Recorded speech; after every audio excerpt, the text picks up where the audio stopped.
I'm Alex, I'm one of the book bros, and today I'm going to be telling you about a story called Heroes and Other Such Morbid Jokes by Alexz. This is a story that you can find on fanfiction.net. I hope you'll enjoy. So the synopsis for Heroes and Other Such Morbid Jokes, it's a Naruto fanfiction that follows Kakashi. In Naruto, he is the badass sort of mentor figure. And in this story, he gets to shine. He's the main character. This is what would happen if Kakashi was sent back in time to when he was a kid, with all the future knowledge of what's coming, along with a horde of other people from the surrounding villages. So he's not back in time by himself, but he goes off basically on his own as a missing nin, and it's just badass moment after moment after moment. And you get to see just what he can be capable of when he's given a reason to push himself with all of his knowledge and skill from the future. So that's the sort of main plot of the story. My thoughts on this story are kind of complicated. I really enjoy getting to see more of Kakashi, but I also feel like his character got really diminished from doing this. He sort of falls back onto his backstory of being an Ambu, a black ops sort of secret service who's got like no emotion. So he's sort of in that headspace for most of this time because he's a missing nin. He's not around his family. But at the same time, he's got this mission to save the world, to save his future students, to solve all the problems that happen in Naruto before they become problems, while working with missing nin who are actually kind of just assholes and are like, oh, the end of the world's coming, we can't actually stop it, so let's just abuse our future knowledge and grab as much power and wealth and all that stuff. He's got to do all this stuff while dealing with a world war, basically. It's really interesting to see all these things explored more and to get to spend more time with this character who is just as badass now as he was in the future. But it's also a little conflicting because it's like, is he really the same character? I don't know, yeah.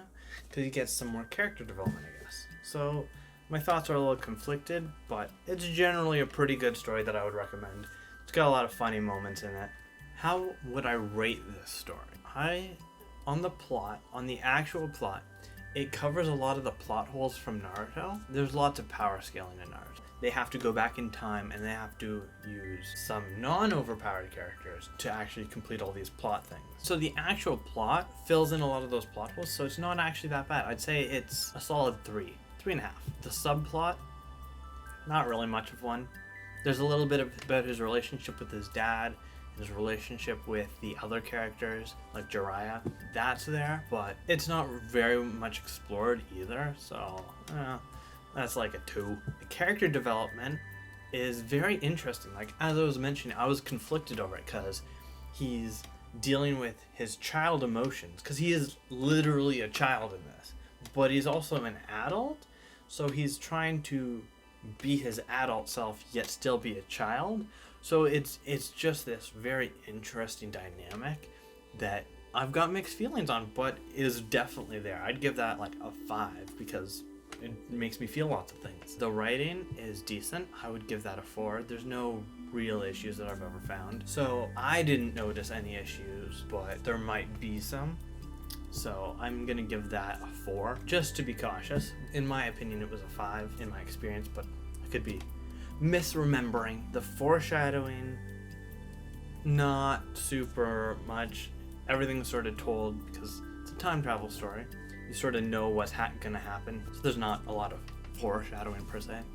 And plot holes, this is mainly a story of filling in the plot holes, so there weren't very many, so I'd give foreshadowing / plot holes like 5 and 0. No foreshadowing yet no plot holes, so take that as you will. And the overall rating is just like a solid 3 story. This is a good story if you just want to experience some more Kakashi and maybe spend some more time with the character. So I would really recommend the story to those sort of people. Thanks for watching.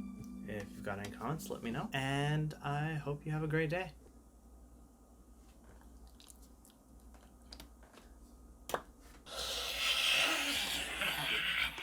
I'm drinking. Yo, thanks for watching. If you liked this, thank you. If you didn't like it, I agree. If you have a comment, keep it to yourself. If you don't have a comment, just spew your thoughts down below, you know?